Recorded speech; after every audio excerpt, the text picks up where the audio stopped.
हमारे लाल जी जब कभी भी समीप नहीं होते तब आपका एक पद हम सुनते हैं। हम कथा में बाद में प्रवेश करेंगे, वो पद आज पहले सुन लेंगे। और वो पद इतना प्रिय है, आगे कृष्ण पाछे कृष्ण इत कृष्ण उत कृष्ण जित देखूं उतित कृष्ण माई रे। एक गोपी की स्थिति कैसी हो गई है, मीराबाई की स्थिति। मीराबाई की पूर्व जन्म की कथा सबने सुनी है, जब तक वो व्यवस्थित हो रहे हैं तब तक हम कथा सुना दें। जब वो माधवी नाम की गोपी थी, सब लोग इधर देखो, जब वे माधवी नाम की गोपी थी, श्री भक्तिमती मीराबाई, पूर्व जन्म में अपने द्वापर युग में, कलयुग में मीराबाई हैं। हाँ देखो मीराबाई का सुंदर वो लाई है माला मैया। आप लोग सच में बहुत अच्छे हैं, इतना सब सामग्री आप लोग सिद्ध करके लाते हैं। कभी कभी हमें सच में बहुत मन में ऐसा लगता है कि हम तो क्या ही करते हैं, कुछ भी नहीं करते, बस 2-2.5 घंटा आपके सामने बोल के चले जाते हैं। असली भक्त, असली स्वरूप, असली भक्ति, असली निष्ठा, असली उत्साह तो आप लोगों में। हम वंदन पूजन, हम यहाँ आते हैं, आप लोग इतना शोरगुल करते हो, इतना हल्ला, वास्तव में ये हल्ला आपके लिए होना चाहिए, आप लोग हैं इसके अधिकारी। इतने सारे हमारे प्रेमी हैं, परंतु हम आपके प्रेमी हैं, हमें बहुत अच्छा लगता है।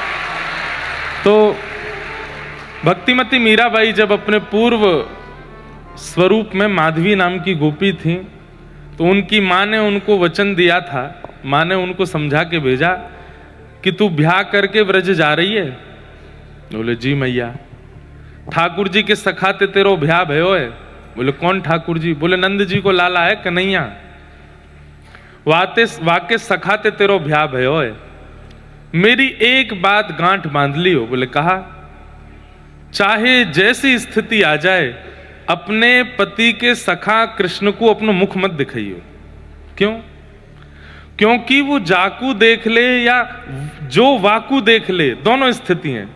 ठाकुर जी जिसको देख ले या ठाकुर जी को जो देख ले, वो दोनों को अपना बना ले, तेरो पातिव्रत धर्म नष्ट है जाएगो।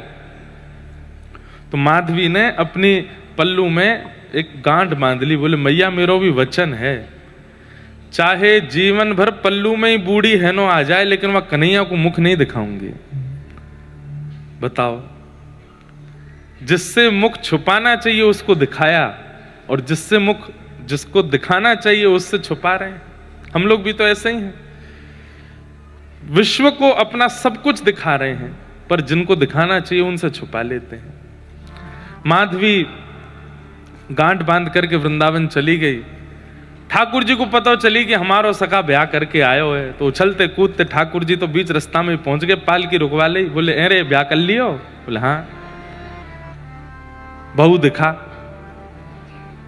देख ले लाला। बोले अच्छी लगी तो मैं ले जाऊंगा। अरे बड़ी सुंदर लीला है ठाकुर जी की, अब विस्तार से मैं सुना नहीं रहा। पहले लड़के आए हैं यशोदा मैया से। बोले मैया देख वाको ब्याह है, अब तू मेरो करा। ठाकुर मैया बोली ने बड़ो तो है जा लाला, 3.5-4 साल के हैं बस ठाकुर जी। कितने साल के? हाँ 3.5-4 साल के हैं बस, छोटे से। मैया तो लड़ रहे हैं मेरो ब्याह करा। मैया बोली तू इतना छोटो सो लाला कैसे करेगो ब्याह? बोले देख मैया, छोटो कैसे? छोटो बालक तो वो जाकू मैया खवावे, मैया नवावे, मैया सुबावे, मैया सब काम करे। मैं तो देख खुद उठ जाऊं, खुद खा लूं, खुद चल लूं, खुद बैठ लूं, है तो क्या बड़ो, और कहा चाहिए मैया? और मैया अगर तेने मेरो ब्याह नहीं कराया तो मेरो सखा ब्याह करके आयो, बाकी बहुए ले आऊंगा मैं। ऐसे ऐसी ठाकुर जी बात बना में। तो ठाकुर जी गए और पालकी के भीतर जैसे ही पहुंचे तो पहले ही बाहर से ठाकुर जी के सखा ने आवाज लगाई, अरे बहू देख तेरो देवर आयो है, कृष्ण आयो है।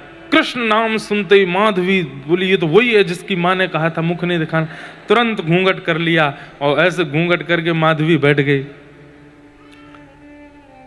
ठाकुर जी सामने पालकी में बैठे, नन्हे से गोपाल जी, और कह रहे हैं भाभी ने मुख दिखाओ, और नीचे तो ऐसे देखें।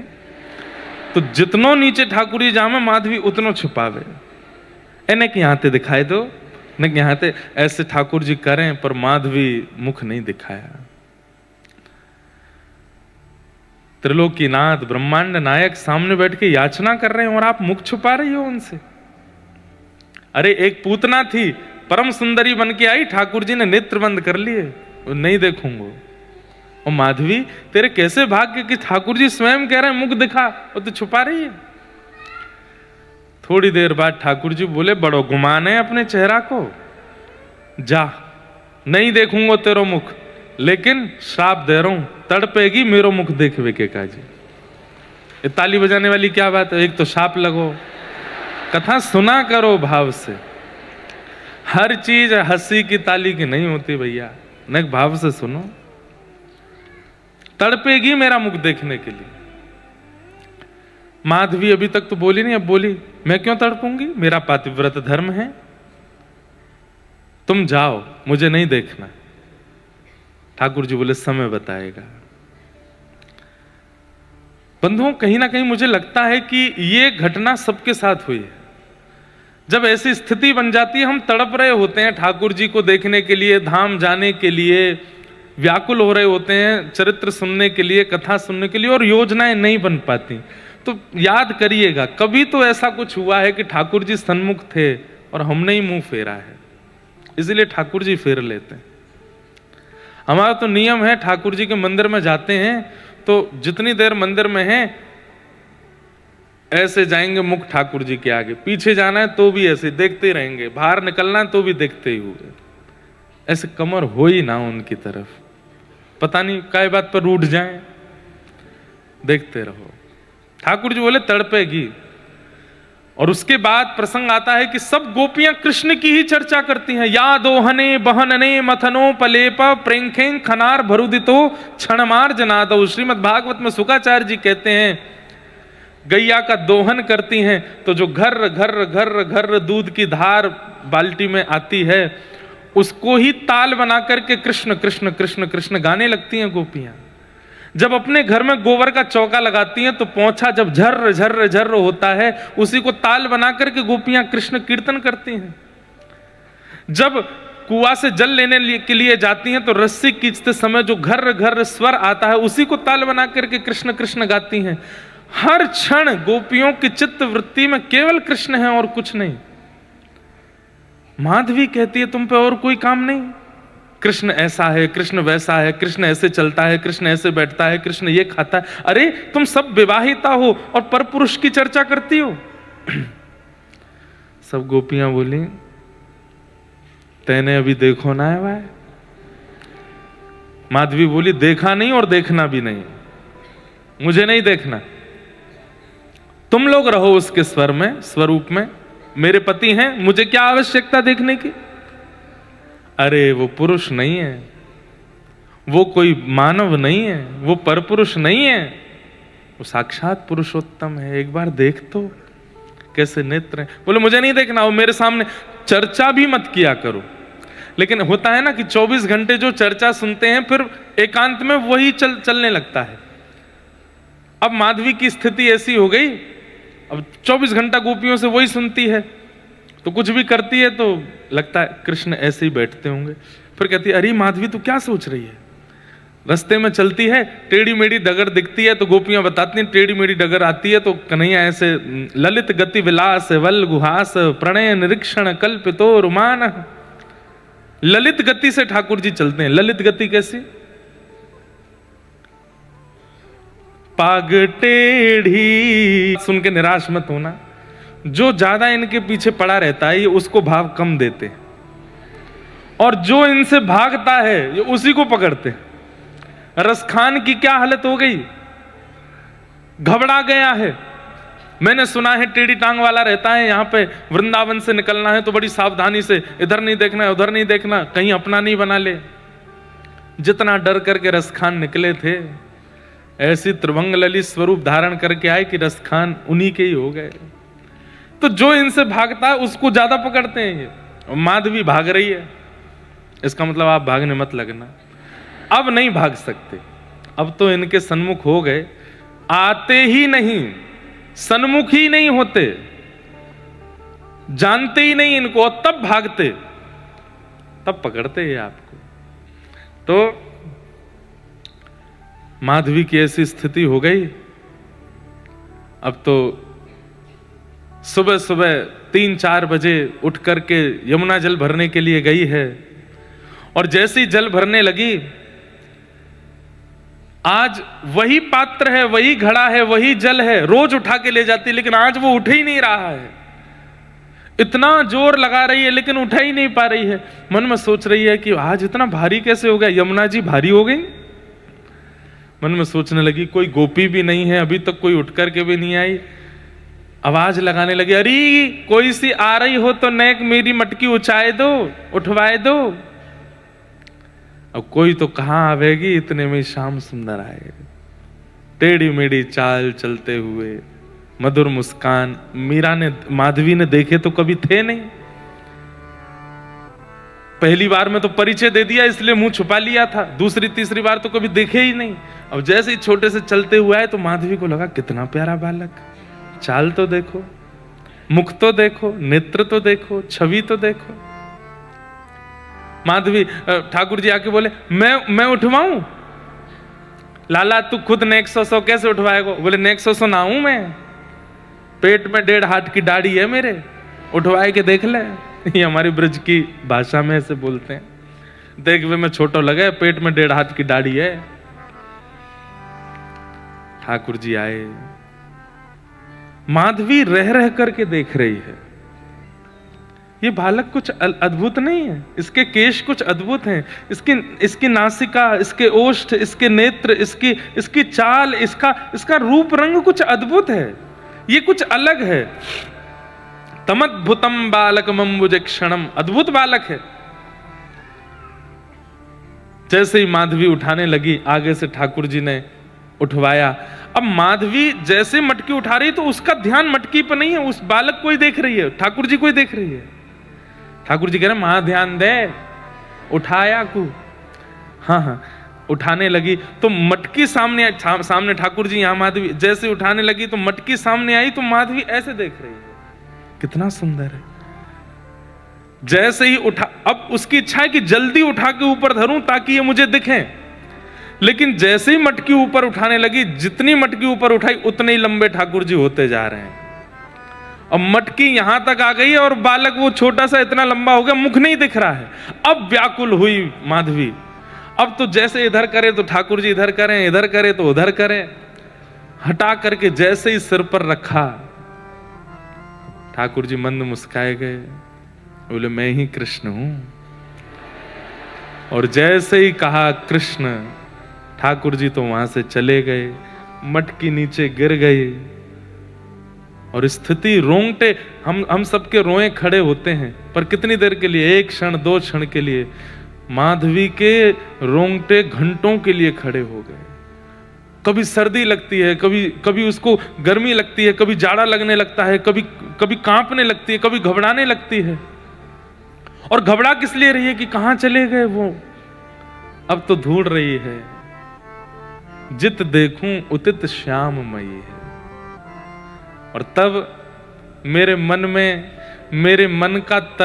मन का जो सितार है वो यही गीत गुनगुनाता है, यही पद जो आप गाते हैं। एक बार सुनिए, मैं गा सकता हूं पर मेरा भाव है कि आपसे सुनूं और आप भी सुनो।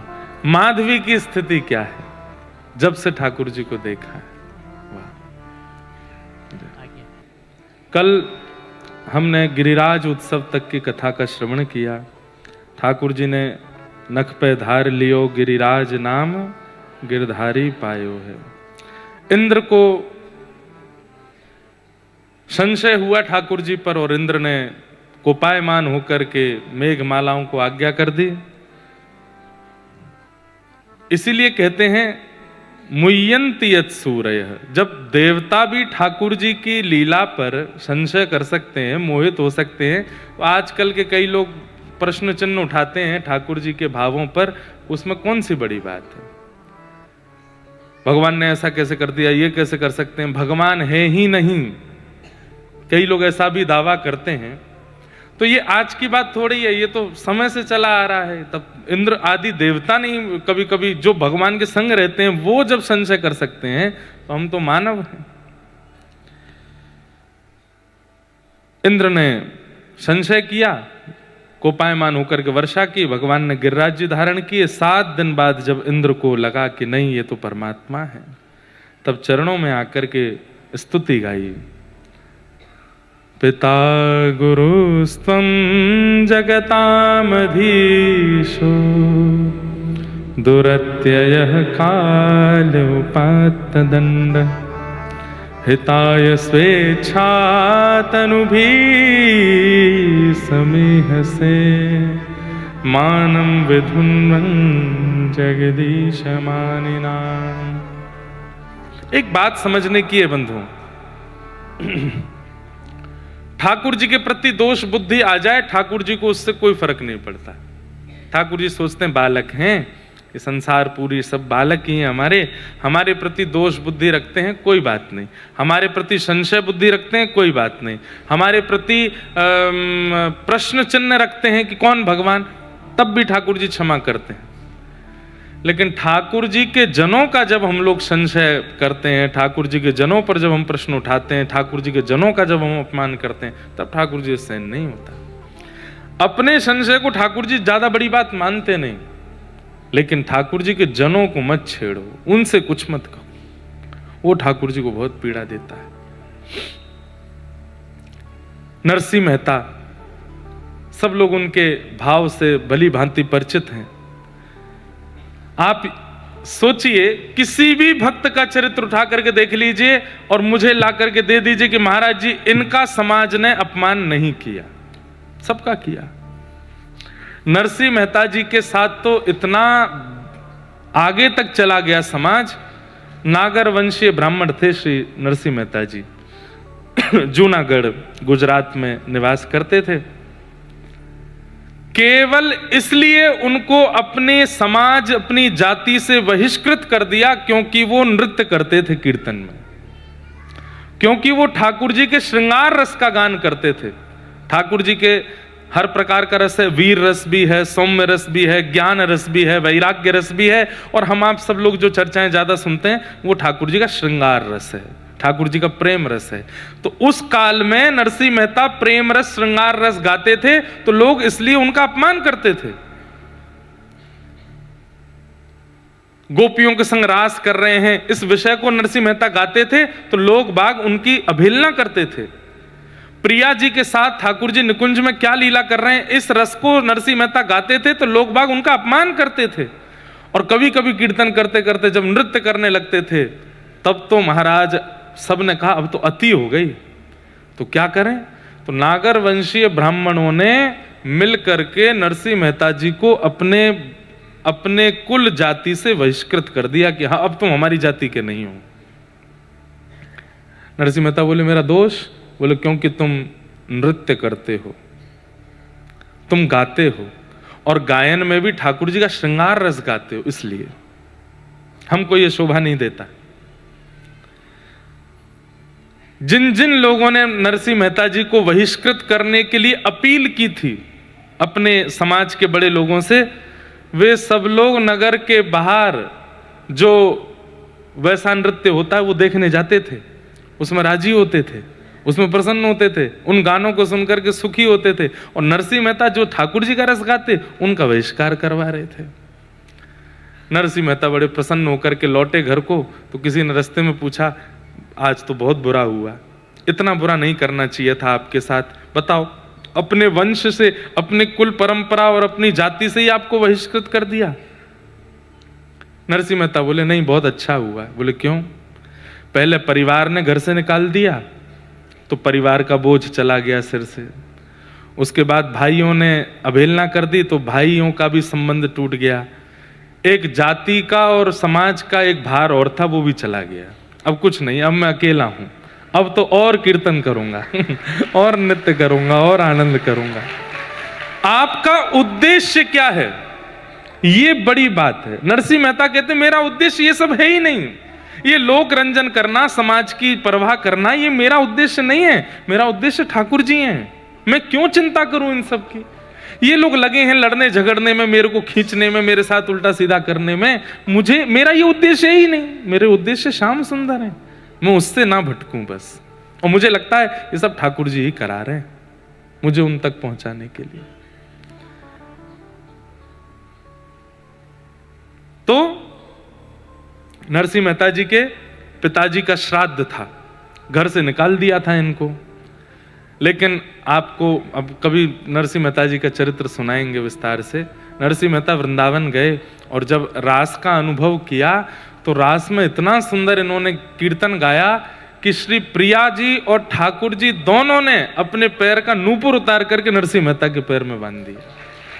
और तब ठाकुर जी ने नरसिंह मेहता को अपना, नरसिंह मेहता बोले आपकी याद आएगी तो मैं क्या करूंगा, तो बोले केदारा राग गाओ। राग केदारा नरसिंह मेहता जी को ठाकुर जी ने दिया। बोले जब जब गाओगे तब तब आऊंगा मैं। नरसिंह मेहता ने प्रैक्टिस करके एक आध बार दूर जाके गाया भी तो ठाकुर जी प्रकट हो गए। तो नरसिंह मेहता जी को ठाकुर जी ने, श्री जी ने, दोनों ने अपना नूपुर दिया। दोनों पैर में नूपुर पहन के रहते थे नरसिंह मेहता। जब चलते थे तो गांव के नगर के लोग हंसते थे, देखो है आदमी नूपुर पहन के छम छम करता डोलता है। अब किसको बताएं वो कि ये भाई ठाकुर जी ने पहना है मुझे। तो नरसिंह मेहता जी का वैभव इतना बढ़ गया, घर परिवार ने तो निकाल ही दिया था, लेकिन जब वैभव बढ़ जाता है तो सब गैर भी अपने मानने लगते हैं। जब आप पे कुछ भी नहीं होता तो सब लोग आपका तिरस्कार करते हैं। जब आपके पास सब कुछ हो जाता है तो अड़ोसी पड़ोसी भी कहते हैं ये हमारे पड़ोसी, हम जानते हैं इनको। कबीरदास जी के घर भगवान श्री राम रूप बदल करके गए, लक्ष्मण जी को भी रूप बदलवा करके ले गए, हनुमान जी को भी रूप बदलवाया, सबके रूप बदलवा करके और बैलगाड़ियों में खूब सारे रत्न आभूषण आदि सब लेकर के गए। नगर में जाके बोले भैया कबीरदास कहाँ? बोले कौन कबीरदास? हम नहीं जानते। सब गांव के लोग बोले अरे वो कबीरदास कहाँ है? बोले हम नहीं जानते। सब लोग अरे कौन कबीरदास? सब लोग इस प्रकार से उनका सब करने लगे। इधर देखो सब लोग, देखो सुनो, अब लास्ट डे है आज कथा का, कल से तान दुपट्टा सोना आप लोग। तो लेकिन लोग बाग बोले यार ये कबीर के बारे में जानते सब थे, लेकिन सब मना कर रहे हैं हम नहीं जानते। सबने कहा ये इतने सारे लोग आए हैं, बैलगाड़ियों में सामान भर के आए, कबीरदास का परिचय पूछ क्यों रहे हैं? तो मना तो करते गए हम नहीं जानते कहाँ है, कौन कबीर, हमारा कोई संपर्क नहीं है। पर देख सब रहे थे अपने घर के बाहर से कि होगा क्या। तो एक में किसी ने बता दी, बोले ये है कबीरदास का घर। तो घर में पहुंचे तो कबीरदास जी नहीं थे, परिवार के लोग आए। बोले जी कहिए। बोले हम कबीरदास जी से बहुत सारा हमने वस्त्र आदि वो बुनते हैं, तो कई सारे हमने वस्त्र लिए, उनके वस्त्र का जो वेतन होता है ना वो देने के लिए आए हैं। बोले क्या वेतन है? बोले हटाओ भाई कपड़ा हटाओ, बैलगाड़ियों से कपड़े हटाए तो हीरे जवाहरात मोती सोना माणिक जाने क्या क्या बैलगाड़ियों में भरे। हनुमान जी राम जी लक्ष्मण जी सब रूप बदल करके आए थे लेके बैलगाड़ी। तो कबीरदास जी के घर से बोले आप शायद गलत पते पे आ गए हैं, हमारे कबीरदास जी का इतनी संपत्ति नहीं हो सकती। वो तो इतना ही कपड़ा बनाते हैं कि आज का भोजन बन जाए, मतलब इतना ही कपड़ा बुनते हैं कि बेच के आज की प्रसादी की व्यवस्था हो जाए, कल की प्रसादी भी अगर उस कपड़े से मिलती है तो कबीरदास जी रखते नहीं है। इतना सारा वेतन लेके आप आए, निश्चित गलत पदे पे हैं, कोई और कबीरदास होगा। बोले हम उनके बारे में पूछ रहे हैं, रामानंदाचार्य जी के शिष्य कबीरदास। बोले हाँ रामानंदाचार्य जी के शिष्य तो यही है। बोले हाँ तो उन्हीं का ही है। बोले वो कहाँ है? बोले वो तो घर बार छोड़ के चले गए कहीं पे। बोले उनको ढूंढो। घर के लोग बोले हम तो 2-3 लोग हैं, हम कैसे ढूंढेंगे, इतने में अड़ोसी पड़ोसी हम ढूंढ के लाते हैं, हमें पता हो वो कहाँ गया होगा। अरे हमारे संग खेला है बचपन में, वहां बैठता था, इधर का जाता था, कभी हमसे ये पूछता था। हमारे घर तो भोजन किया एक बार, सब लोग आकर के राम जी रूप बदल के आए थे, सब उनको आके घेर लिए। अरे कबीरदास जी तो एक बार मेरे साथ छत पे सोए थे, मेरे साथ वहां किया था, ये किया था। राम जी बोले अभी तो तुम मना कर रहे थे कि तुम जानते ही नहीं हो। अरे मुझे लगा कोई और कबीरदास हो, ये तो हमारा लंगोटिया यार, हम जाते ढूंढ के लाते। तो जब संपत्ति दिखती है ना लोगों को, संपत्ति दिखे, नाम दिखे, ऐश्वर्य दिखे, वैभव दिखे, तो गैर भी अपना संबंध निकाल लेते हैं। नरसिंह मेहता जी को पहले सबने अपमानित करके बाहर कर दिया, लेकिन जब ठाकुर जी का साक्षात्कार हुआ, ठाकुर जी ने ऐसा भवन बनवा करके नरसिंह मेहता का कर दिया व्यवस्था कि अब तो सब देखते हैं और सब कहते हैं इनसे हमने मित्रता रखी होती तो हम पे भी थोड़ी कृपा होती। आज उनके भैया आए और नरसिंह मेहता जी से बोले कि पिताजी का श्राद्ध है घर पे, हम दोनों तो भाई ही हैं, आप आ जाना श्राद्ध में। नरसिंह मेहता बोले हाँ भैया, आप पिताजी का श्राद्ध है तो आऊंगा ही मैं, जिनकी कृपा से मुझे सब कुछ प्राप्त है मैं आऊंगा, लेकिन आप प्रारंभ कर देना, सुबह उठ करके सेवा पूजा संध्या वंदन और ठाकुर जी का बड़ा उत्सव आदि का क्रम रहता है, उससे निवृत्त होकर मैं आऊंगा। भैया को क्रोध आ गया, बोले कि पिताजी का श्राद्ध है, अभी भी तुझे ठाकुर जी की पड़ी है? बोले ठाकुर जी की नहीं पड़ी, ठाकुर जी मेरे सर्वस्व हैं, उनकी सेवा करके ही मैं आ पाऊंगा। तो भैया नाराज होकर के बोले बिल्कुल आने की जरूरत नहीं है, मत तू यहीं कर लेना अपना, बिल्कुल मत आना, तो कोई गरज पड़ी है? एक तो हम बोलने आए हैं कि पिताजी का श्राद्ध आ जाना, तू अभी भी कह रहा है सेवा करके आऊंगा। नरसिंह मेहता बोले ठीक है मैं यहां कर लूंगा। भाई ने जाकर के सब ब्राह्मणों से कहा ये वो करेगा, इसके यहां कोई भी मत जाना श्राद्ध कराने के लिए। ध्यान से सुनिएगा। तो नरसिंह मेहता जी अपनी सेवा पूजा करके पुरोहित जी के पास गए, तो पुरोहित जी से जाके बोले वैसे तो मुझे आप लोगों ने समाज से बाहर कर दिया है, पर मेरे पिताजी तो आपके समाज के ही हैं, मैं भले ही समाज से बाहर हूं, मेरे पिताजी तो आपके समाज के हैं, आज श्राद्ध है, आप घर आ जाएंगे श्राद्ध कराने? तो पुरोहित जी बोले हम तो आपके भैया को वचन दे चुके हैं, वहां हमको श्राद्ध कराने जाना है, आपके यहां कैसे आएंगे? आप कोई और व्यवस्था कर लो अपनी। तो ठीक है, दूसरे पुरोहितों के पास गए तो दूसरे पुरोहितों ने कहा कि हमको तो इतना धन दक्षिणा देनी पड़ेगी, इतना ये करना पड़ेगा, और देखो तुमको सब समाज के लोगों ने बहिष्कृत कर दिया, तो सब समाज के लोगों को तुमको प्रसाद पवाना पड़ेगा। नरसिंह मेहता जी बोले ठीक है हम करेंगे व्यवस्था, व्यवस्था तो नहीं है पर करेंगे।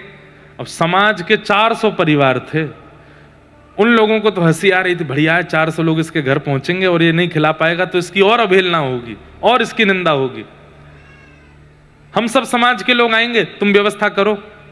नरसिंह मेहता बोले ठीक है। एक सेठ जी बहुत प्रेम मानते थे, नरसिंह मेहता जी का कीर्तन उनको बहुत प्रिय था। सेठ जी के पास नरसिंह मेहता गए, बोले मेरे घर पर श्राद्ध होना है, ब्राह्मण आएंगे, आप कुछ मुझे मोहर दे दीजिए तो मैं उनको प्रसाद पवा दूंगा, उसके बाद वापस कर दूंगा। सेठ जी बोले एक शर्त पर। बोले क्या? पहले बैठ के यहाँ कीर्तन सुनाओ, आपका कीर्तन बहुत अच्छा लगता है। नरसिंह मेहता बोले श्राद्ध है घर पे और मेरा कीर्तन में फिर मन लग जाता है, फिर मैं उठ नहीं पाता। बोले हम उठा देंगे आपको कि भाई श्राद्ध है, उठ जाओ, अभी कीर्तन सुनाओ। नरसिंह मेहता बोले ठीक है। लिए करताल और नरसिंह मेहता ने जैसे ही गाना प्रारंभ किया, महाराज एक बार वो प्रवेश करते कीर्तन में, फिर वो निकलते नहीं थे।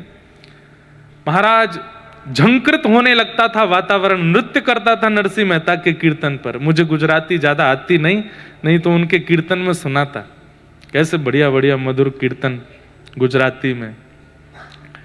नरसिंह मेहता गावे और सेठ जी उछल उछल के नृत्य करें।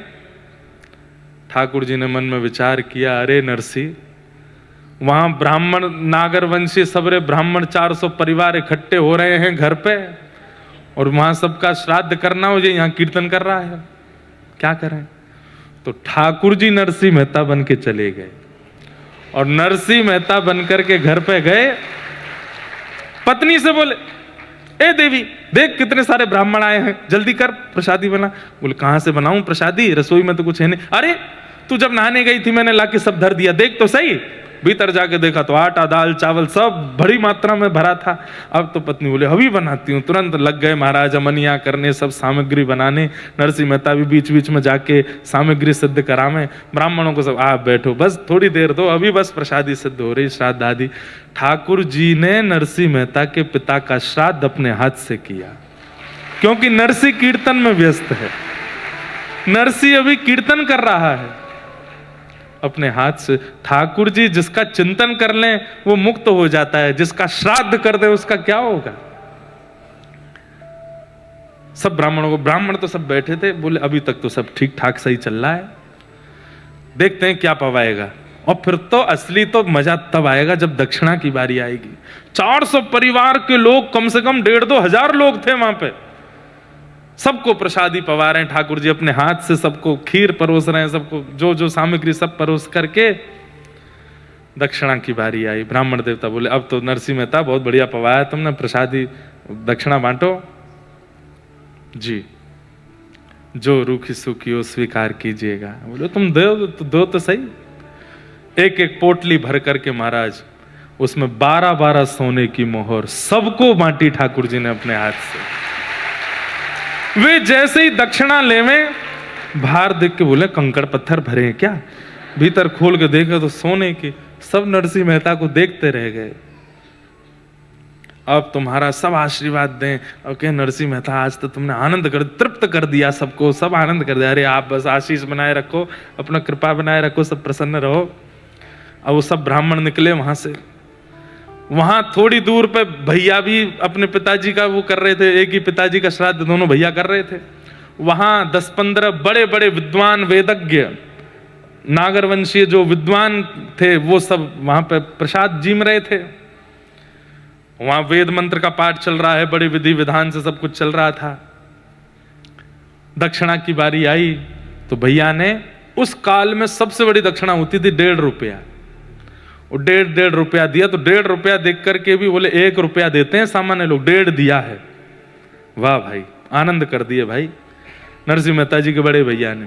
बोले अब नगर में जाके बताएंगे 1.5 रुपया मिला हमको। जैसे वो सबरे ब्राह्मण निकले, यहां से वो 10-5 ब्राह्मण निकले, सामने से 1,500 की भीड़ आ रही थी। तो सब बोले कहां से भाई इतने सब तुम सब कहां से आ रहे हो? अरे महाराज पूछो मत, नरसिंह मेहता ने अपने पिताजी का श्राद्ध किया। हाँ हाँ आया तो था हमारे पास भी, पर हम तो व्यस्त थे, हमने मना कर दिया। बोले फंस गए आप तो क्यों? क्या प्रसाद, क्या कुछ, दक्षिणा क्या दी है बताओ? हमको 1.5 रुपया दिया। वो 1.5 रुपया, 12 सोने की मोहर, और एक को नहीं सबको। अब तो महाराज वो सब आपस में एक दूसरे का मुंह देखें।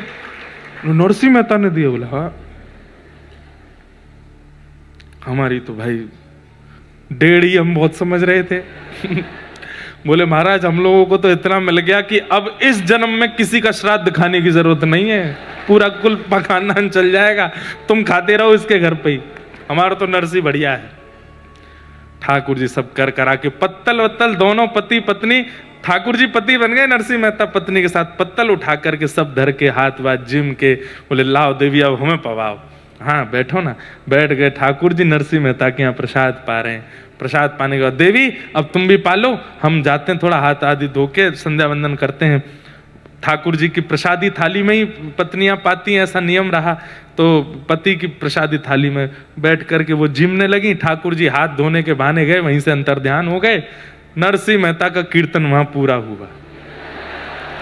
सेठ जी से बोले सेठ जी तुमने बताया नहीं, वहां पे ब्राह्मण आ गए होंगे, हमारा श्राद्ध है, अब और कुछ सुनना पड़ेगा, एक नया बवाल हो जाएगा। अपने वंश से निकाल दिया, कुल से निकाल, अब गांव से भी निकाल देंगे। सब बैठे होंगे। अरे हमसे गलती हो गई, अब क्या करें? बोले अब क्या करें, अब तो जाता हूं मैं। जैसे पहुंचे तो वहां देखा तो पत्नी जिम रही थी। नरसिंह मेहता बोले तुम प्रसाद पा रही हो? ब्राह्मण नहीं आए अभी तक, पिताजी का श्राद्ध होना था, सबको पवाना था। फिर देवी ये है कि क्या किया आपने? अभी ब्राह्मण आए नहीं, उन्होंने पाया नहीं, फिर उसके बाद मैं पाऊंगा, फिर पाना होता है। क्या बात कर रहे हो आप? संध्या करके सब भूल गए क्या? हो तो गया सब पापा करके चले गए। आज क्या बढ़िया सुंदर आपने पाया, और अभी क्या बोल रही हो? अरे आप ऐसे क्यों बचकानी हरकत करते हैं? हो तो गया श्राद्ध, 1,500 ब्राह्मण आए थे, सबको बढ़िया पवाया आपने। 12-12 वैसे इतना कहां से लाए इतना सोना? सबको 12-12 सोने की मोहर बांट करके आप पाए। संध्या करने गए तभी तो पा रही हूं मैं। नरसिंह मेहता घुटने पर बैठ गए। बोले देवी सब हो गया, पूरा वृत्तांत बताया। बोले आप ही घूम रहे थे। नरसिंह मेहता के नेत्र सजल हो गए। मैं नहीं था, द्वारिकाधीश आए थे, मेरे रूप में द्वारिकाधीश आए थे। पूछ रहे हैं कहां बैठे थे, कहां चले थे, मुझे दिखाओ तो। बोले यहां बैठे थे। नरसिंह मेहता उस स्थान को हृदय से लगा। मैं कहां चले थे? बोले यहां चल रहे थे। पत्तल अपने हाथ से लगाई, परोस करके गए, पिताजी का श्राद्ध किया। नरसिंह मेहता रोने लगे। मैं इस योग्य नहीं हूं नाथ, आप कितना करते हैं मेरे लिए, क्यों करते हैं मुझसे इतना स्नेह, क्यों करते हैं मुझसे इतना प्रेम। आप अपनी पत्नी को हृदय से लगा के बोले भाग्यशाली हो, ठाकुर जी आए थे, मैं तो व्यस्त था वहां कीर्तन में। भरोसो दृढ़ इन चरणन केरो, भरोसो दृढ़ इन चरणन के। बंधुओं, अपने गुरु के प्रति और अपने गोविंद के प्रति इतना विश्वास रखो कि पैर कटने की स्थिति भी आ जाए ना तो भी विश्वास ना डगमगाए, वो विश्वास ना जाए उनसे। घर परिवार का बहुत सगा संबंधी भी, उसके साथ भी कोई घटना घट रही है तो भी ठाकुर जी को दोष मत दो कि नाथ ये क्या कर रहे हो आप। नहीं, हर परिस्थिति को प्रसाद मानो। कितनी भी भयावह स्थिति जीवन में क्यों ना आ जाए, अपने विश्वास को मत जाने दीजिए। नहीं नहीं ठाकुर जी, इसमें आपने कुछ अच्छा भला ही सोचा होगा। मैं आपका कीर्तन, आपकी सेवा, आपकी कथा, इसको नहीं छोड़ सकता। चाहे जीवन में जो होता रहे मैं तो करूंगा। ठाकुर जी फिर वो संभालते हैं, ठाकुर जी संभालते हैं। ऐसे वैष्णवों का अपराध कभी मत करो। बंधुओं, ठाकुर जी अपने अपराध से उनको कोई फर्क नहीं पड़ता। समुद्र की एक बूंद निकाल करके बाहर फेंक करके और तुम समुद्र से कह रहे हो चल बेटा मैंने तुझे घटा दिया, समुद्र हंसेगा आप पे, क्या घटाया तेने। ठाकुर जी समुद्र हैं, आप उनका अपमान कर दोगे उनकी सेवा में। मैं बुरा नहीं मानिएगा, कई लोग कहते हैं तुमने पूजा में ये विधि गलत कर दी, मंदिर में जाके तुमने ये गलत कर दिया, ठाकुर जी नाराज हो गए। ठाकुर जी पे इतना समय नहीं है कि आपकी छोटी छोटी बातों से वो नाराज हों। हाँ, ध्यान आपको रखना चाहिए, ये आपकी जिम्मेवारी है, पर दिया नहीं जलाया ठाकुर जी नाराज हो गए, तुमने सूखी माला पहना दी ठाकुर जी नाराज हो गए, ठाकुर जी को तुमने ऐसा प्रसाद पवा दिया ठाकुर जी नाराज हो गए होंगे, ठाकुर जी के साथ ऐसा। इन सब बातों से ठाकुर जी नाराज नहीं होते। ठाकुर जी होते हैं वैष्णव अपराध से नाराज, वो मत करो बस। नरसिंह मेहता का सबने अपराध किया,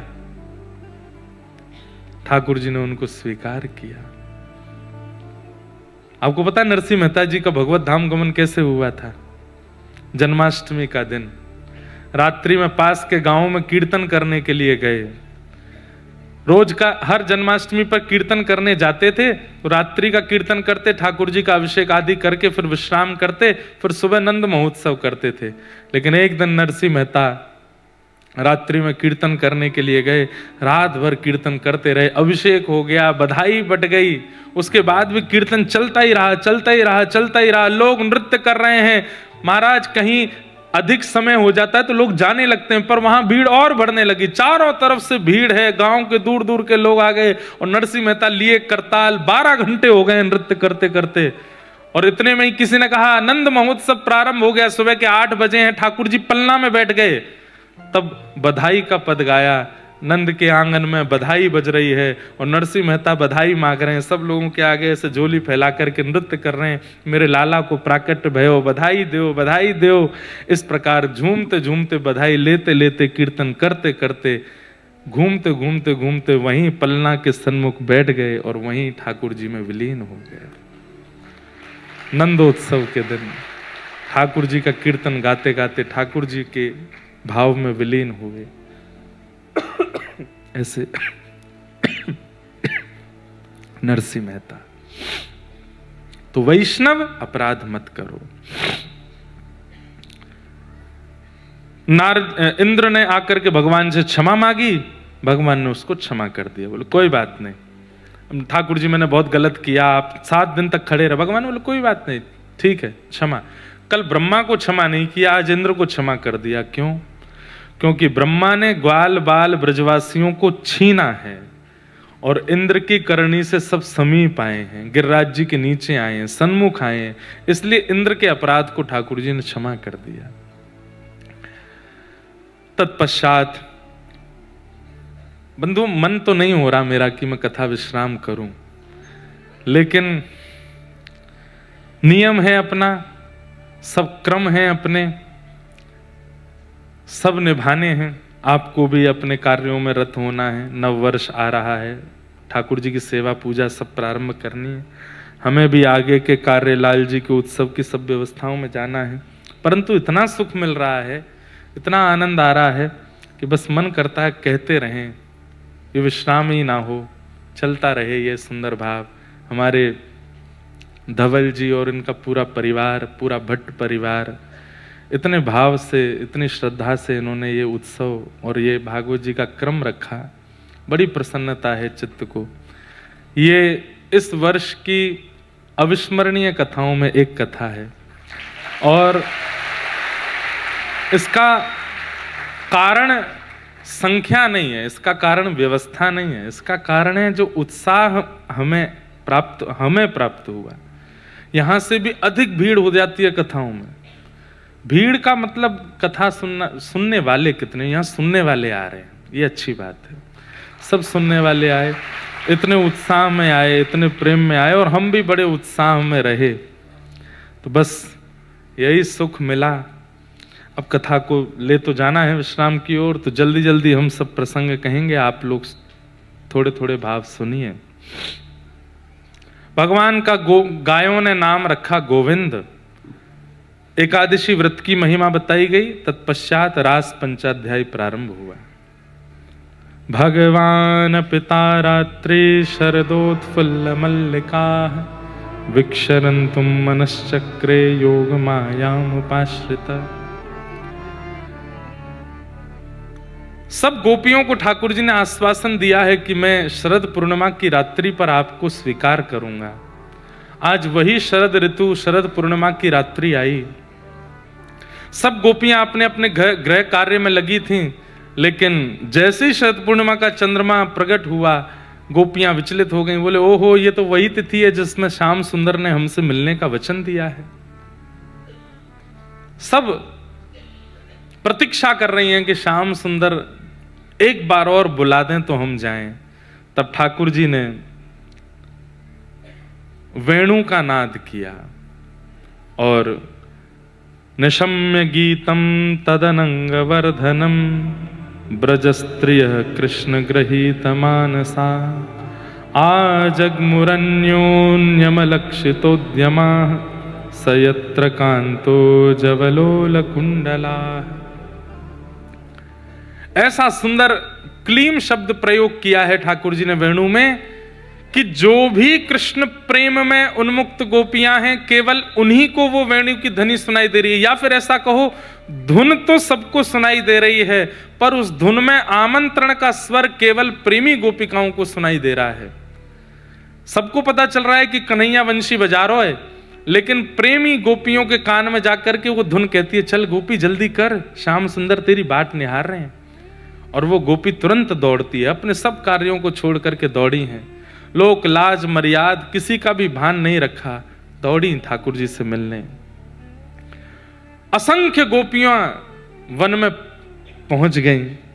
ठाकुर जी वेणुनाद कर रहे हैं। तत्पश्चात ठाकुर जी ने देखा, सब गोपियों का स्वागत किया, आने का कारण पूछा। गोपियां कुछ नहीं बोली। ठाकुर जी ने पतिव्रता नारी का धर्म बताया कि कहीं ये डर डरा करके वापस लौट जाएं, लेकिन तब भी गोपियों को भय नहीं लगा, खड़ी रहीं। 10 श्लोक बाद जब गोपियों की बारी आई तो ठाकुर जी बोले कि आप सब क्यों आई हैं? तो गोपियों ने 11 श्लोकों में ठाकुर जी को उत्तर दिया। मैवं विभोर हति भवान गदितुम नृशंसम संत्यज्य सर्व विषयांस्तव पाद मूलम भक्ता भजस्व दुर्वग्रह मात्यजास्मान देवो यथादि पुरुषो भजते मुमुक्षुन। प्रणय गीत कहते हैं इसको। ये गुप्त गीत है। 7 प्रकट गीत हैं भागवत में और 7 गुप्त गीत हैं। उनमें से एक है प्रणय गीत। गुप्त गीतों में प्रणय गीत गा करके ठाकुर जी को अपने हृदय का प्रेम बताया गोपियों ने। हम आपसे मिलना नहीं चाहती, आपका स्पर्श नहीं चाहती, आपको देखना नहीं चाहती, बस आपसे एक बार सुनना चाहती हैं कि आपने हमको स्वीकार कर लिया। फिर भले ही आप हमको देखना मत, मिलना मत, छोड़ देना, बस एक बार कह दो कि आपने हमें स्वीकार कर लिया। हम इस वाक्य में पूरा जीवन निकाल देंगे कि आपने कह दिया कि मैंने तुझे स्वीकार किया। कितनी बड़ी बात है बंधुओं। हमारे जीवन में एक बार विठोवा कभी प्रकट होके यूं कह दें तू मेरो है, फिर भले ही ठाकुर जी कभी नहीं दिखे। एक बार श्रीनाथ जी प्रकट होके कह दें कि तू तो मेरो है, किशोरी जी कह दें तू मेरो है।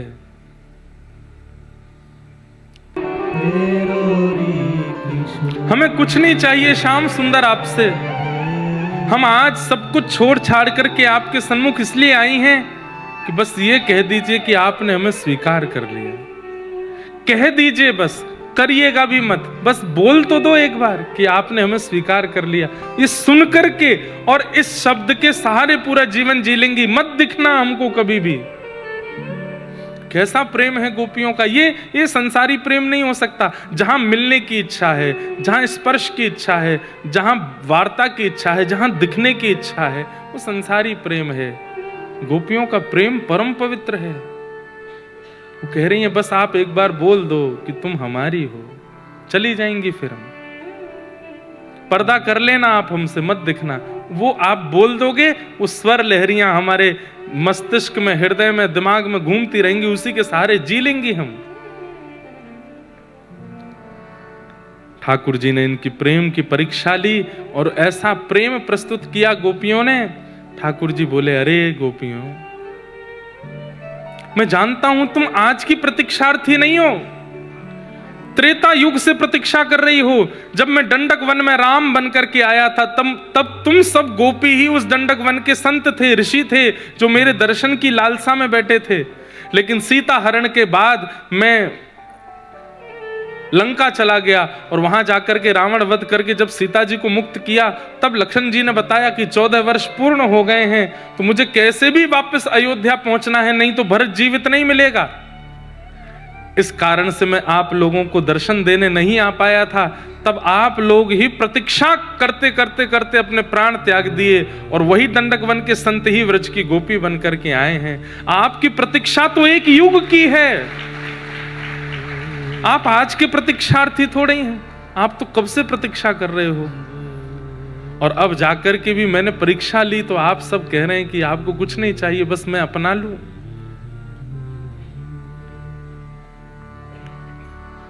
नहीं, आप सब अपनी परीक्षा में निपुण हुई, अब मैं रास करूंगा। रास का मतलब नृत्य नहीं होता। रास का मतलब आपके भाव से प्रसन्न होकर के ठाकुर जी आप पर अनुग्रह कर दें, उसे रास कहते हैं। वो रास कहलाता है। हमेशा आप जाते हैं ठाकुर जी के पास, लेकिन कभी आपकी भावना से ठाकुर जी आ जाएं आपके पास, वो रास है। आप जाते हैं ठाकुर जी के पास, वो रस है, पर ठाकुर जी आ जाएं आपके पास, वो रास है। और एक बात कहूं, अकेले आवे तो रास है, श्री जी के साथ आ जाएं तो महारास है। सूरदास जी के साथ में महारास हुआ है, नरसिंह मेहता के साथ महारास हुआ है, मीराबाई के साथ महारास हुआ है।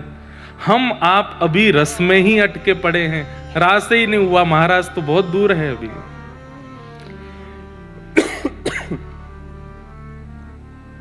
कभी ठाकुर जी अनुग्रह कर दें। और बंधुओं, अनुग्रह होता है।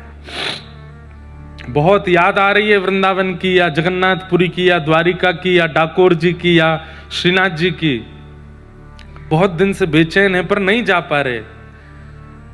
वहां का कोई व्यक्ति आ जाए, वहां का कुछ प्रसाद आ जाए, समझ जाओ कि ठाकुर जी रास कर रहे हैं। ठाकुर जी रास कर रहे हैं। बंबई वारेन के संग साधना की कथा के माध्यम से रास भयो है। ठाकुर जी ब्रजवासी को भेज रहे हैं, कथा सुनावे को भेज रहे हैं, समझो रास ही कर रहे हैं। बस अब ये रास महारास में परिवर्तित हो हैं कि नहीं जा पाया, तो ये प्रसाद के रूप में ठाकुर जी आ गए हैं। हम अभी ले लेंगे याद से, हमको दे देना आप, उसके अधिकारी बनो। एक तो हमारे सामने घड़ी इतनी तेज भागती है, 3 बज गए, ये नहीं, हमारी फ्लाइट भी है, हमको सीधे जाना है। तो ठाकुर जी, अब सुनो सुनो, हम विषय पूरा कर लें, 2 मिनट सुनो। ठाकुर जी रास करें, उसके अधिकारी बनो। रस तो हम लोगों का होता है कि हम ठाकुर जी के सन्मुख जाते हैं, ठाकुर जी के समीप जाते हैं, पर कभी ठाकुर जी हमारे समीप आवें और रास हो, ऐसी योजना बनाओ। गोपियों के साथ ठाकुर जी ने रास किया, गोपियों को थोड़ा मान हुआ, ठाकुर जी अंतर ध्यान हो गए। मान ठाकुर जी को, भक्ति का मान प्रिय नहीं है। वैसे तो कोई भी मान हो, धन का मान हो, ऐश्वर्य का मान हो, नाम प्रतिष्ठा कीर्ति का मान, कोई भी मान ठाकुर जी को प्रिय नहीं, पर भक्ति का मान तो बिल्कुल भी प्रिय नहीं है। कई लोगों को अपनी भक्ति का अभिमान हो जाता है। हम लोग इतना नियम करते हैं, इतनी जल्दी उठ जाते हैं, ऐसा तिलक स्वरूप धारण करते हैं, इतना क्रम से रहते हैं, इतनी कथा सुन ली, इतनी परिक्रमा लगा ली, ये कर लिया वो कर लिया, इसका जो मान हमारे चित्त में आ जाता है, इस मान के कारण ठाकुर जी दूर ही रहते हैं। भक्ति का मान नहीं होना चाहिए, भक्ति का तो सौभाग्य होना चाहिए कि हम कर पा रहे हैं, ये ठाकुर जी की कृपा है। कितना कर रहे हैं, कैसे कर रहे हैं। एक बात है, आप कभी पंढरपुर जो वारी जाती है, दुनिया में और भी कई तीर्थ स्थान हैं जहां पर लोग ऐसे सवारियां ले लेकर के जाते हैं, पर हर किसी की सवारी या यात्रा का एक उद्देश्य होगा। वो इसीलिए देवता के पास जा रहे हैं कि उनको कुछ कामना है। कोई पैदल चल के जा रहा है, कोई दंडवती करते हुए जा रहा है, कोई लेटता हुआ जा रहा है, सबकी एक कामना है। पर हमारे महाराष्ट्र में जो पंढरीनाथ भगवान की वारी होती है, उसमें आप जाकर के यदि उन वारकरी वैष्णवों से पूछो कि क्यों जा रहे हैं पंढरपुर, तो वे कहेंगे केवल विठोवा देखाच। ये बोलते हैं, क्या बोलते हैं, एक बोलो, पारी,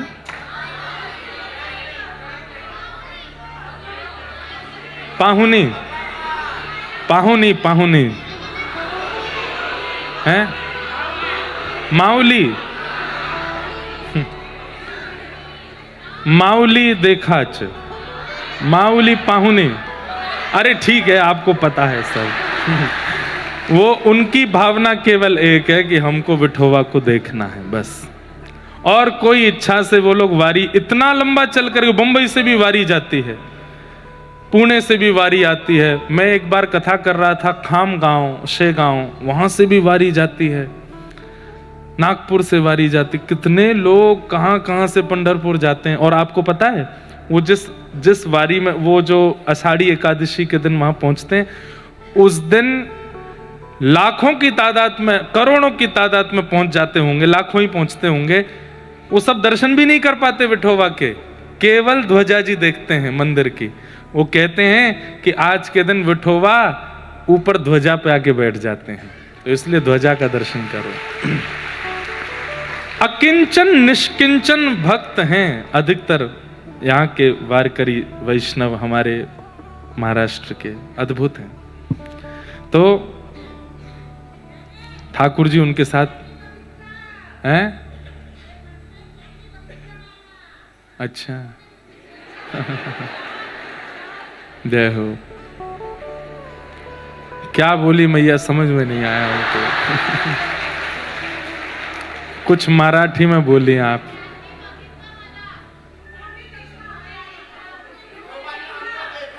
उन्होंने हमको देखा। वाह वाह, बहुत बढ़िया, वाह। हाँ, ये बात, ये देखो, ये असली बात। वो जो वारी लेकर के वारकरी जाते हैं, वो वहां विठोबा के दर्शन नहीं कर पाते। वो यही कहते हैं कि हमने नहीं देखा, उन्होंने हमको देख लिया। हाँ, ये बात, ऐसी बात कुछ बोलनी चाहिए कथा के बीच में, जय जय ये, जय जय वो, ये क्या है? ऐसी कोई भाव हो तो अच्छा है ना। उन्होंने हमको देख लिया, हमने उनको नहीं देखा, उन्होंने हमको देखा। वाह।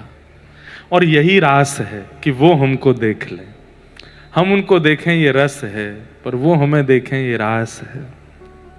अब रुक जाओ, हमने कथा करन दो।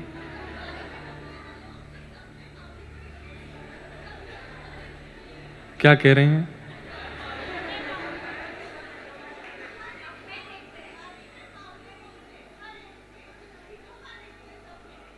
अच्छा, हाँ हाँ हाँ, जी जी जी, यही बात है, यही वाली, यही बात है, मुझे सब समझ में आया। जय हो बहन। ठाकुर जी ने रास किया, तत्पश्चात अंतर्ध्यान हो गए, गोपियों ने गोपी गीत गाया। जयति तेधिकम जन्मना व्रजः श्रयत इंदिरा सस्मदत्र दैत दृश्यता दीक्षुतावक स्त्वैधृता सब स्वां विचिन्वते। हे नाथ, आप कहाँ चले गए? ढूंढ रही हैं गोपियां। ठाकुर जी अंतर ध्यान हो गए। इसलिए मैंने कहा कि मानसी में जब जाओ तो गुरु के साथ जाना, कहीं आपको अपनी भक्ति पर मान ना हो जाए। जब भी बंधुओं, सुबह भी आप लोग अपना नियम करते हैं ना, तिलक लगाना या जप आदि करना, ठाकुर जी की सेवा, उससे पहले नेत्र बंद करके अपने गुरु का स्मरण कर लिया करो, गुरु चरणार बिंदों का स्मरण कर लिया करो। वो मान नहीं आने देंगे, नहीं तो मान आ जाएगा और भक्ति नष्ट हो जाएगी। गोपियां बिना किशोरी जी के रास में पहुंच गई हैं, बिना आचार्य के, बिना गुरु के रास में गई हैं, इसलिए मान आया है। गोपी गीत गा करके वास्तव में ठाकुर जी प्रकट हुए, ये तो बात है ही, पर किशोरी जी भी आई। और जैसे ही किशोरी जी का आगमन हुआ, ता श्यामा बिरभूत सौरी, ठाकुर जी भी आ गए। स्मयमाय मुखाम्भुज पीताम्बर धरश रघुवी साक्षान मनमत। भावना तो आचार्यों की ऐसी है कि किशोरी जी की कृपा से ही गोपियों ने गीत गाया, गोपी गीत। आचार्य ही कृपा करके बताते हैं कि ठाकुर जी कैसे मिलेंगे, और गोपी गीत गाते ही ठाकुर जी प्रकट हुए। अब ठाकुर जी ने महारास किया। महारास का अभिप्राय क्या था? जितनी गोपी उतने कृष्ण। पहले एक कृष्ण अनेक गोपी, अब जितनी गोपी उतने कृष्ण। सबके साथ ठाकुर जी ने महारास किया। महादेव भी उस महारास में पधारे। ऐसे महारास को हम बारंबार वंदन करते हैं और आगे के क्रम में प्रवेश करते हैं। रास पंचाध्यायी के भाव को प्रणाम। यहाँ कंस की चिंता बढ़ गई कि महाराज कृष्ण तो आनंद कर रहे हैं, बड़े होते जा रहे हैं, मेरी मृत्यु बड़ी होती जा रही है। तब नारद जी ने उनको योजना बना करके कहा कि तुम मथुरा में धनुर्यज्ञ करो और कृष्ण को यज्ञ में सम्मानित करने की भावना से बुलाओ और यहां बुला करके मार देना। अक्रूर जी महाराज को वृंदावन भेजा। अक्रूर जी महाराज ने जाकर यशोदा मैया नंद बाबा से कहा कि कंस ने धनुर्यज्ञ किया है और उसमें बड़े बड़े लोगों को सम्मानित करने के लिए बुलाया है, उनमें आपके कृष्ण और बलराम का भी नाम है। तो नंद बाबा बोले हमारे लाला ने ऐसा कहा कियो जो आपको सम्मान करनो है। बोले आपके लाला ने गिरिराज जी उठाए, आपके लाला ने कालिया नाग से यमुना जी को मुक्त किया, ये सब क्रिया आपके लाला ने करी है, इसलिए सम्मानित करने के लिए बुला रहे हैं। ब्रजवासी बोले हमें कोई सम्मान ना चाहिए, हमारा लाला कहीं ना जाएगा, और कंस थे तो बिल्कुल ना चाहिए। तब ठाकुर जी मन में सोचने लगे लीला आगे की कैसे संपादित होगी, इन ब्रजवासियों ने तो मना कर दिया। तो ठाकुर जी मुंह बना के बैठ गए, बोले हम बे मोए सम्मान मिलना है, तुम मना कर रहे हो। अरे भैया आपके बालकन को मिल रहा होता तो 2 मिनट में भेज देते, लेकिन भैया तू चाल ना समझ रही इन ब्रजवासियों की, मोए सम्मान मिलवे बार हो तो सबरे मना कर रहे हैं। ठाकुर जी ये बात मन से नहीं बोल रहे, लेकिन किसी कारण से जाना तो पड़ेगा। सब ब्रजवासियों को लगे अरे हम तो यूं सोच रहे कि लाला हमसे दूर ना जाए, पर लाला तो यूं सोच रहे हो कि हम चाहे ना कि या कुछ सम्मान मिले ना। लाला तू चलो जाइयो, लेकिन जल्दी आए जाइयो। ठाकुर जी बोले मैं परसों आ जाऊंगा। प्रसंग तो बहुत गंभीर और बहुत भावुक है, पर मैं बस स्पर्श करके निकलूंगा। ठाकुर जी मथुरा को प्रस्थान कर गए, ब्रजवासी सब रोते बिलखते रह गए। मथुरा जाकर के ठाकुर जी ने कुबलिया पीड़ हाथी का उद्धार किया, कुब्जा का उद्धार किया, दर्जी का उद्धार किया, माली का उद्धार किया, मथुरा वासियों का उद्धार किया। धनुष भंजन करके भीतर जाकर के ठाकुर जी ने बड़े बड़े मल्लों के साथ युद्ध किया। सिंहासनस्थ कंस को ठाकुर जी ने, एक इतनी ऊंचे पद पे कंस बैठा था, ठाकुर जी यहाँ है, कंस वहां बैठा है, एक श्वास में ठाकुर जी ऊपर पहुंच गए और इतनी ऊंचाई से ठाकुर जी ने उठा करके कंस को दोनों भुजाओं से नीचे पटक दिया और कंस का वध हो गया। कंस मर्दन भगवान की, भगवान ने कंस का वध किया। तत्पश्चात मथुरावासी सब आनंदित हो गए। ठाकुर जी ने कारागृह में जाकर के अपनी मैया देवकी को मुक्त किया। देवकी मैया भावुक हो गई, लाला को 11 वर्ष 56 दिन बाद देखा है आज। देख करके हृदय से लगाया और मैया तो बस बोली, अब लाला मुझे छोड़ के मत जाइयो। ठाकुर जी बोले, नहीं जाऊंगा मैया, अब तेरे पास ही रहूंगा। उग्रसेन कंस के पिताजी को भगवान ने राजा बनाया मथुरा का। स्वयं सांदीपनी उपाध्याय जी के यहां पढ़ने के लिए गए ठाकुर जी। भगवान ने सांदीपनी उपाध्याय जी के यहां जाकर के अध्ययन किया। वहीं ठाकुर जी को परम मित्र सुदामा मिले।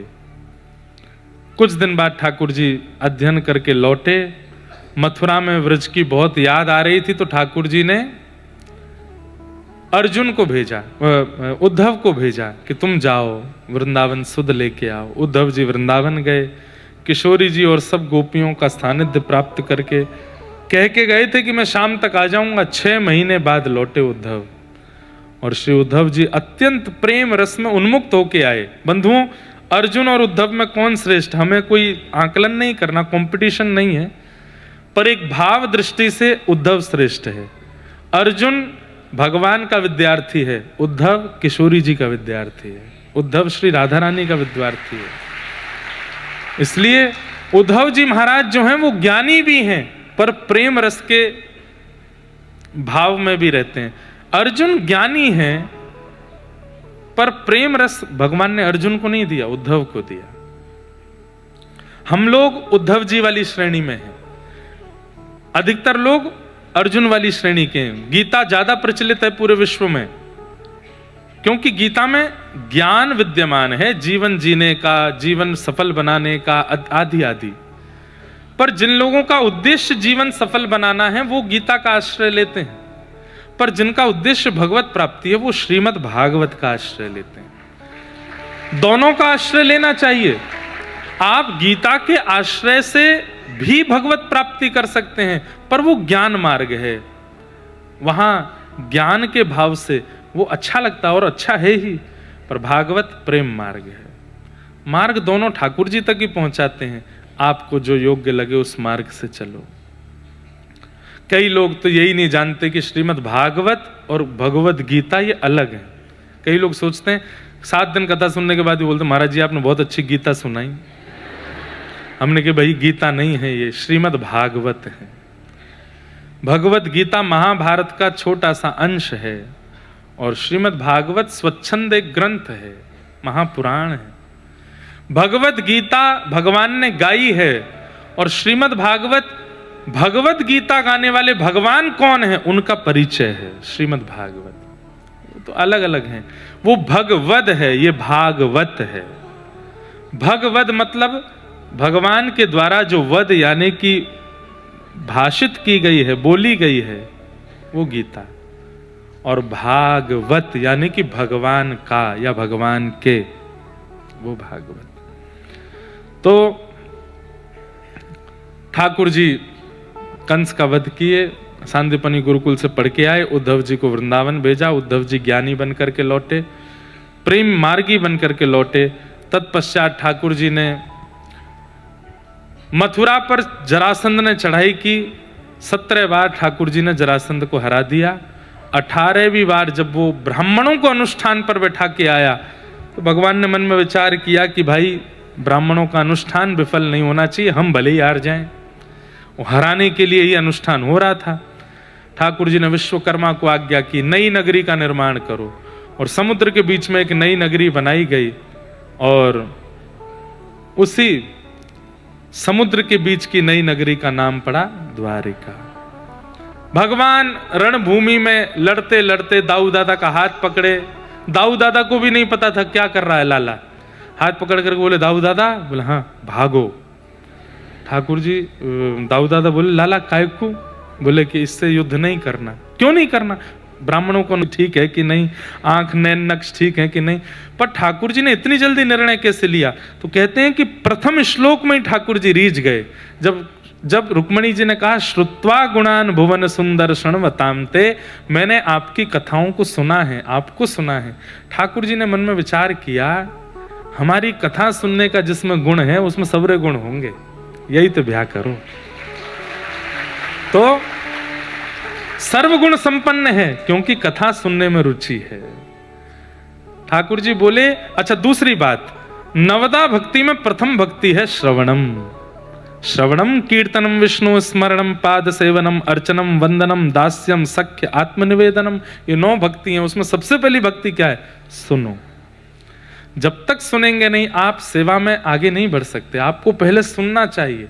तो जैसे ही रुक्मणी जी ने कहा श्रुत्वा गुणान भुवन सुंदर, ठाकुर जी बोले, ओहो ये तो भक्ति में प्रवेश कर चुकी हैं, कथा सुनती हैं, अब हमें और कुछ नहीं जानना, ये हमारे लायक है, इनसे ही ब्याह कराओ। और ठाकुर जी ब्याह करने आ गए।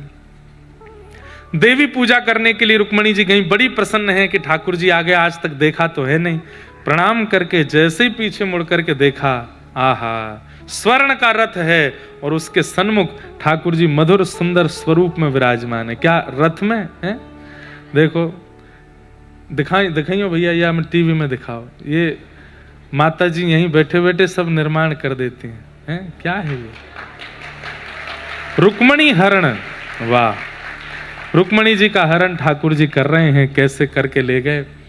आहा, इतने सारे सैनिक लगे थे ठाकुर जी की, रुक्मणी जी की रक्षा में, पर ठाकुर जी ने ऐसा रूप, एक तो सुंदर, ऊपर से दुल्हा और बन गए, इतने सुंदर लग रहे हैं कि महाराज क्या बताएं। सब देखते रह गए ठाकुर जी को, आंख देखो, नाक देखो, चाल देखो, ढाल देखो, इतने सुंदर ठाकुर जी। कोई भी सैनिक रुक्मणी जी की रक्षा नहीं कर पाया, सबके बीच से ठाकुर जी रुक्मणी जी का हरण किया, रथ में बिठाया, ले गए द्वारिका। बोलो रुक्मणी हरण भगवान की। लेकर के द्वारिका पहुंचे, बीच में शिशुपाल भगवान के साले साहब रुक्मी का भी थोड़ा सा ठाकुर जी ने पूजन आदि किया बीच रस्ते में। पूजन समझ जाओ कैसे किया। तब बलराम जी ने आकर के समझाया, बोले लाला जे सालो है, और साले थे तो जीवन भर काम पड़ेगा, ऐसे ना करना चाहिए, तो द्वारिका जा। द्वारिका पहुंचे, वसुदेव देवकी जी ने कहा, लाला जी कौन है? ठाकुर जी बोले, इनते ही पूछो कौन है। रुक्मणी जी से पूछा, लाली तुम कौन हो? प्रणाम सासू मां। जैसे ही कहा, देवकी मैया बोली, है क्यों ब्याह? लाल जी बोले, ब्याह तो नहीं हुआ है, पर बहू ले आए हम। वसुदेव जी बोले, कैसे बहू ले आए? बोले, इन्होंने पत्र लिखा, और पत्र में लिखा था कि आप हमारा हरण कर लो, क्योंकि हमारे भैया शिशुपाल से हमारा ब्याह करा देंगे, और इनका बहुत भाव था। हमें लगा कि बढ़िया लाली है, आप भी वयोवृद्ध हो रहे हैं, तो अब आप कहाँ ढूंढेंगे, हमारे हम ही ले आए हैं। सब तो बंधुओं कौतुक है, वास्तव में तो वो लक्ष्मी है और ये नारायण है। नारायण का लक्ष्मी से विवाह निश्चित है। आप मत करना ऐसे कि अपने आप ही लिया, पिताजी यही बहू है इसी से कराओ, ऐसा नहीं। ठाकुर जी की लीला करणीय नहीं है, श्रवणीय है, क्योंकि वो भगवान है। राम जी की लीला करणीय है, कृष्ण लीला तो श्रवणीय है। वसुदेव जी ने कही, लाला ऐसे नहीं, ब्याह अच्छे से करेंगे, बिल्कुल अच्छे से हम लोग जाएंगे, बारात आदि लेके जाओ, इनको वापस इनके घर भिजवाओ, और हम पत्र लिखते हैं भीष्मक राजा को कि आप तैयारी करो, हम लाला की बारात लेके आ रहे हैं। और पत्र लिखा, भीष्मक राजा राजी हो गए। भाई थोड़ा नाक मुंह मोड़ रहा था, लेकिन सबने समझाया, बोले अब होने दो, अब ब्याह हो जाने दो। ठाकुर जी बोले, चलो भैया। ओहो, द्वारिकाधीश की बारात, इतने सुंदर लग रहे हैं ठाकुर जी, इतने सुंदर लग रहे हैं, क्या कहे महाराज। देखने के लिए आए थे देवता, आकाश में बादलों की ओर से देख रहे हैं ठाकुर जी को। ठाकुर जी का रूप स्वरूप, वो कटाक्ष नेत्र, वो सुंदर पत्रावली, वो सुंदर पाग, वो सुंदर घोड़ी पर बैठ के जब ठाकुर जी चल रहे हैं तो देख करके सब देवताओं मोहित हो गए। तभी देवताओं ने ठाकुर जी से आज्ञा मांगी। ठाकुर जी, कथा तो सुनो, थोड़ी देर सुनो। ठाकुर जी से आज्ञा मांगी, जय जय आपकी आज्ञा हो तो हम भी बाराती बन जाएं। ठाकुर जी ने इशारा किया, आ जाओ सब रे। ओहो, सब देवता तो प्रसन्न हो गए, अपनी दो दो भुजा अंतर ध्यान की, दो भुजा एक मुख में, सब देवता भी वहां पर आ गए, सबने अपना अपना श्रृंगार किया। तभी आए आपके बंबई के सिद्धि विनायक भगवान गणपति जी। गणपति जी आए, आकर के इतना बढ़िया वाला अचकन पहन करके, बढ़िया तगड़े तो हैं ही हैं। उनका नाम गणपति है, लंबोदर, सब कुछ उनका विशेष है। उदर भी विशेष है, मुख भी विशेष है, नासिका भी विशेष है, कान भी विशेष है, हस्त भी विशेष है, सब कुछ विशेष है।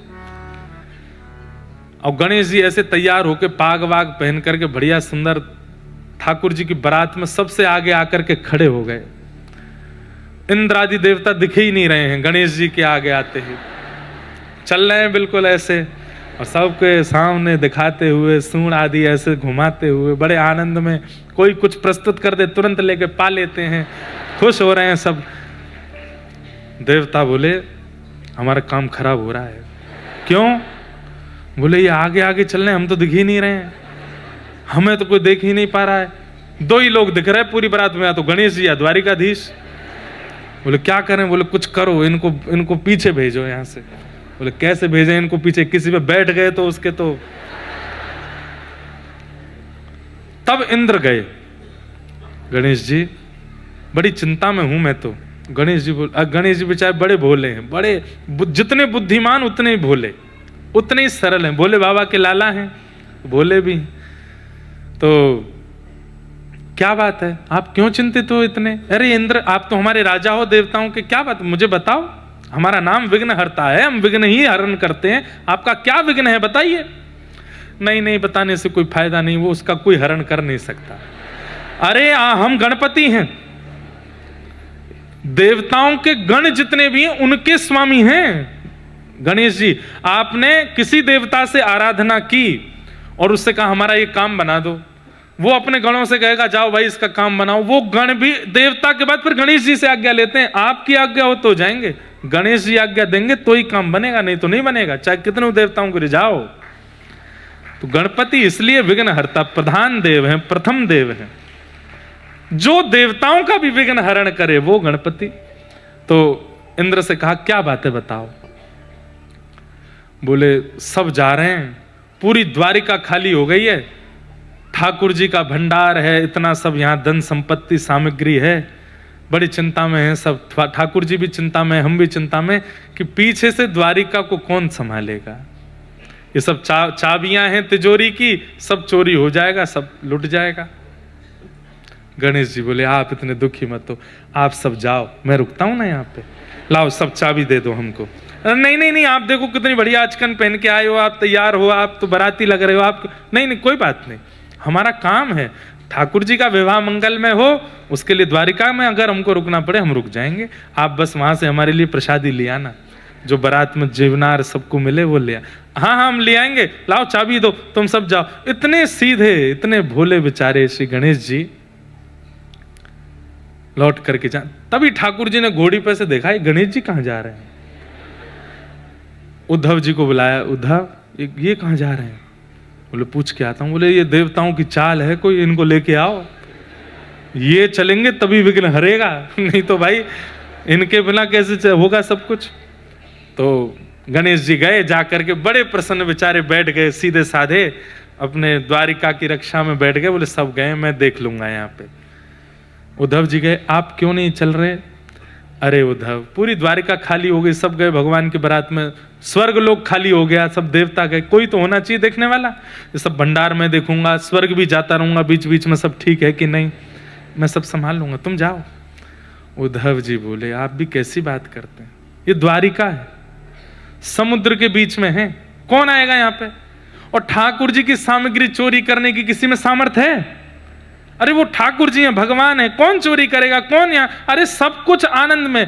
आपको क्या लग रहा है कि भगवान की बारात में केवल मानव ही गए हैं? अरे जितने हीरे जवाहरात आदि सब भीतर भीतर धरे हैं, ये सब भी रूप धारण कर करके सब बारात में जा रहे हैं, कोई है ही नहीं यहां पर। ये सब देवताओं की चाल है।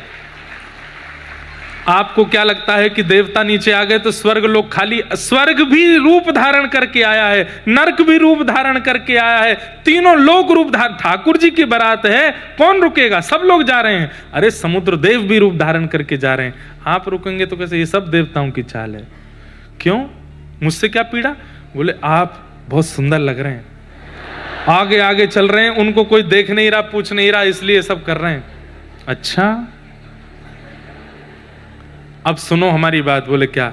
हम सीधे हैं पर इतने भी नहीं, हम ऐसे नहीं जाएंगे। अब ये देवता ही आकर के ना कर गड़ेंगे तब जाऊंगा मैं।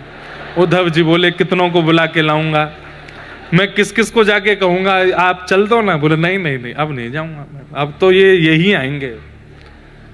तो गणेश जी ने फिर, उद्धव जी बोले आप ही कोई योजना बना। बोले रुको, मूषकों, सारे मूषक बुला लिए, सब महाराज विश्व भर के जितने मूषक हैं सब आ गए सामने। आज्ञा करें गणपति जी। बोले काम करो, बारात से आगे निकल जाओ और आगे निकल करके जिस मार्ग से बारात जाने वाली है नीचे जाकर के जमीनें खोखली कर दो। मूषक दौड़े महाराज, बड़े छोटे जितने प्रकार के मूषक हैं सब गणेश जी की आज्ञा पाती दौड़े। बारात से कम किलोमीटरों आगे जा जा करके भीतर प्रवेश करके जमीन सारी खोखली कर दी। इंद्र चल रहा अपने रथ पर आरूढ़ होके, आगे हाथी ऐरावत, सब कह रहे वाह महाराज इंद्र की जय हो। इतने में जैसे ही उस स्थान पर पहुंचे जहां खोखला था, सब धस गए। ऐरावत हाथी नीचे गिर गया, रथ नीचे गिर गया, इंद्र नीचे गिरने लगे, ब्रह्मा जी का रथ लुढ़क गया, सब नीचे धसने लगे।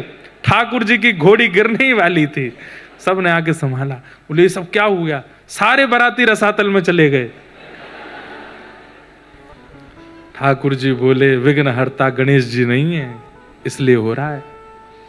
सब देवताओं उनको बैठा के आ गए हो तुम लोग हैं, कोई रक्षा की जरूरत नहीं थी, उनको जाओ बुला के लाओ। सब देवता दौड़े दौड़े द्वारिका गए, गणेश जी बैठे हैं, हम रक्षा कर रहे हैं तुम जाओ। नहीं नहीं नहीं भगवान अब आवश्यकता नहीं, आप चलो। गणेश जी बोले भैया अब हम नहीं जाएंगे, अब तो हम यहीं रहेंगे। ठाकुर जी आए, बोले देखो आप ऐसे मत करो, मेरा ब्याह है, मेरे ब्याह में ऐसा करोगे आप बुरा मान के बैठ जाओगे? नहीं नहीं ऐसे नहीं, इन्होंने ऐसा क्यों किया मेरे साथ? बोले अब नहीं करेंगे, अब सब कह तो रहे हैं आपसे कि आप चलो। नहीं, इसकी भरपाई अब दूसरे स्थिति से होगी। क्या? पहले मेरा ब्याह कराओ, पहले मेरा ब्याह होगा, पहले हमारा ब्याह करो तब हम जाएंगे। ये सुनी हुई कथा है एक महापुरुष से। बोले आपका ब्याह कैसे करें? तब रिद्धि आई, गणेश जी से ब्याह करने का भाव बना।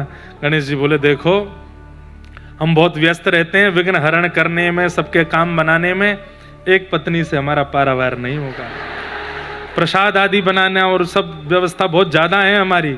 2 ब्याह तो रिद्धि सिद्धि दोनों आई। ठाकुर जी दुल्हा बन के पहले उनका ब्याह कराए, उनके भामर पड़वाए, और जब बिल्कुल सब शादी आदि संपन्न हो गई, रिद्धि सिद्धि दोनों आई, ठाकुर जी बोले अब ठीक है। बोले हाँ अब हम चलेंगे ब्याह में, अब लग रहे हैं हम बाराती से। अब रिद्धि सिद्धि दोनों तरफ, अब तो दुल्हा एक आगे चल रहे, गणेश जी पीछे चल रहे, द्वारिकाधीश। ऐसे करके ठाकुर जी की बारात जैसे तैसे कौंडन्यपुर पहुंची। आहा, वहां जाकर के जैसे ही ठाकुर जी का रूप देखा, सब कुंदनपुर निवासी मोहित हो गए और रुक्मणी जी का विवाह मंगल हुआ। बोलो रुक्मणी रमण भगवान।